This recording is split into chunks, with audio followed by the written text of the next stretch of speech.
네, 안녕하십니까.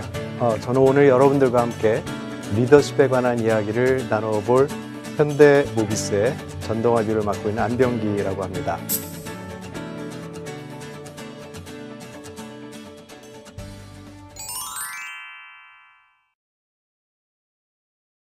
바이올린을 아마 모르시는 분들은 없을 것입니다.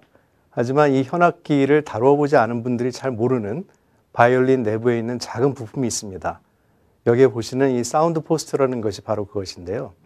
사운드 포스트는 길이가 약 4cm, 직경이 한 6mm 정도 되는 작은 부품입니다.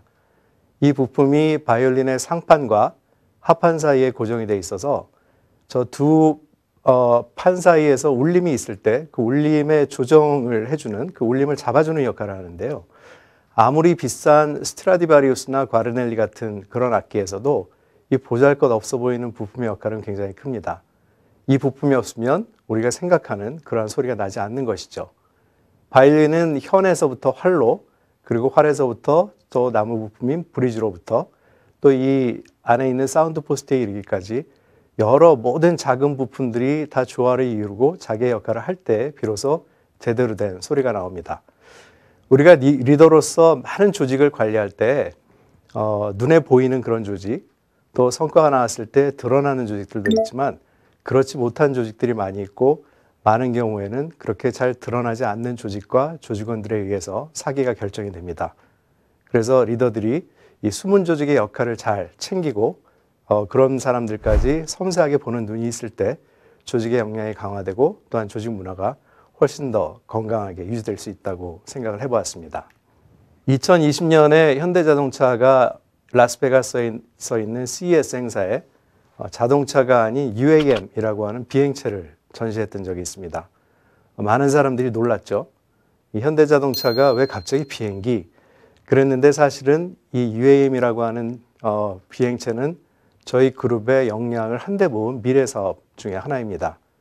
따져보면 저기에 들어가는 모터도 이미 저희가 하고 있고, 또 진동 문제도 많은 자동차에서 저희가 항상 해결해야 되는 그런 문제이고, 또 배터리라든가 수소 이런 것들을 다 저희가 하고 있기 때문에 우리가 비전을 생각할 때에는 한편으로는 현재 시점도 중요하지만 결국 현재에 머물러 있을 때에는 조직의 발전이 있을 수가 없습니다. 그래서 그러한 조화들을 잘 이루는 것도 역시 리더의 역할이라고 할 수 있겠습니다. 현대자동차 그룹에서 많은 그 성과를 이룬 것들 중에 제가 직접 관리를 하고 또 참여했던 그런 프로젝트들이 여러 가지가 있었는데요. 이러한 모든 결과가 역시 현실에 안주하지 않고 미래를 어떻게 꾸며갈 것인가라는 그런 비전을 수립하고 거기에 따라서 하루하루 충실히 업무를 수행해 나갈 때 이루어졌던 결과인 것 같습니다. 다음은 리더의 귀가 갖춰야 되는 조건에 대해서 한번 생각을 해보도록 하겠습니다.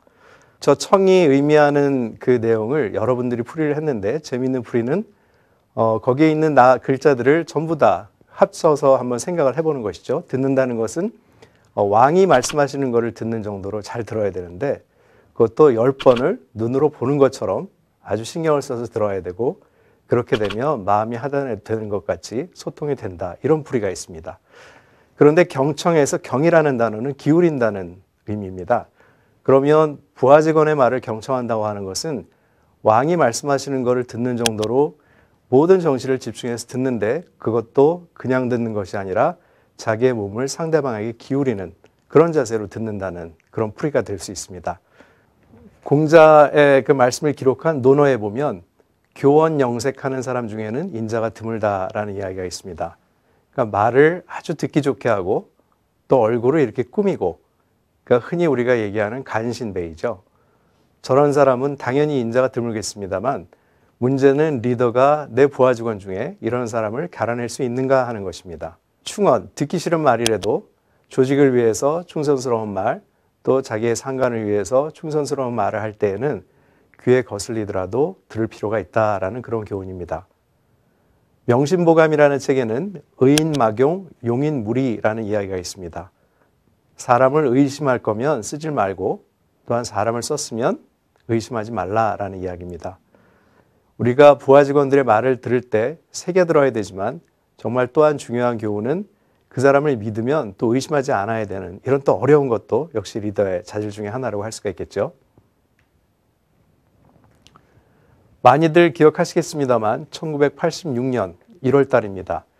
7명의 민간인을 포함한 우주 비행사를 태운 챌린저호가 이 스페이스 셔틀이 플로리다에 있는 그 케네디 스페이스 센터입니다. 그곳에서 출발을 했는데 73초인가요? 그 1분 불과 조금 지난 그 시점에 폭발을 하게 됩니다. 당연히 저는 사망을 했고 미국에서는 이 사고 이후에 아주 굉장히 큰 당연히 소동이 있고 난리가 났습니다. 왜 이런 일이 일어났는가? 그래서 정부에서 리처드 파인만이라고 하는 노벨상을 수상하신 과학자한테 원인 분석을 맡겼는데요. 물리적인 원인은 여기 오른쪽에 보시는 것처럼 고무 오링이었습니다.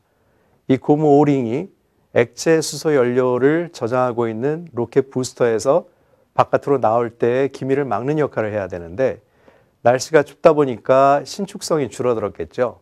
그래서 결국 액체 수소가 누출됨으로써 화재로 연결되고 폭발이 되는 그러한 비극적인 사고였는데 재미있는 거는 이 리처드 파인만이 정말 그 밖에 물리적인 이유가 아닌 진짜 이런 일이 왜 벌어졌는가를 또 규명을 한 그 내용이 있는데 의사소통 단절 이론이라는 단어로 정리가 됩니다. 이 이야기는 이때 상황을 관찰을 쭉 해보니 사실 이미 몇 해 전부터 엔지니어들은 이런 문제가 생길 수 있다라는 이야기를 했었고 발사하던 그 시점에서도 많은 사람들이 나사의 경영층과 이 로켓 부스터를 제작하는 몰튼 티어콜이라고 하는 회사의 경영층에 경고를 했던 것이죠. 아무래도 추우니 좀 미루는 게 좋겠다. 이런 얘기를 수차례 얘기했지만 그때까지 들어간 비용 또 임박한 시점에서 갑자기 변경하기 어려운 점들 또 그럴 확률이 얼마나 될까라는 그러한 여러 가지 생각 때문에 그대로 발사를 밀어붙였는데 결국 이러한 비극이 현실로 일어나게 된 겁니다. 리처드 파인만 박사의 결론은 그렇게 밑에서 얘기를 해도 듣지 않으니까 나중에는 아랫사람들이 아예 얘기를 안 하게 되더라. 그러니 결과는 당연히 윗사람들은 실제 문제가 어떻게 일어나고 있는지 모르더라. 이렇게 결론이 난 겁니다. 하지만 이러한 일들이 우리 조직에서는 늘 일어납니다. 나중에 문제가 터지고 나서 보니 다 이미 실무진들은 알고 있었는데 위에 실장, 본부장들이 그 내용을 모르고 있었고 아니면 알았다고 할지라도 대수롭지 않게 여겨서 일어나는 그러한 문제들이죠. 리더의 귀는 이런 실무에서 일어나는 많은 일들을 정확하게 가려듣고 또 그들의 말에 귀를 기울일 수 있는 그런 지혜가 필요하다는 것이 바로 챌린저호 사고의 교훈이라고 할 수 있겠습니다.